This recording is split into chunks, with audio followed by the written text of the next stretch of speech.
Hi everyone and welcome back to Code Tutorials. Today in this video I will show you how to generate YouTube tags for your video and that you can upload on your YouTube video.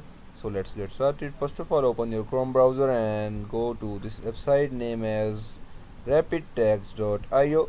So this is an AI based website that will help you generate tags. Just click on the search bar and paste your title that you want to make tags. As you can see that the different tags has been created for your video. You can easily just copy these tags, and if you don't like these tags and you want some changes, you just click on search and the tags will change. No matter how many times you click on search, the tags will change according to your need.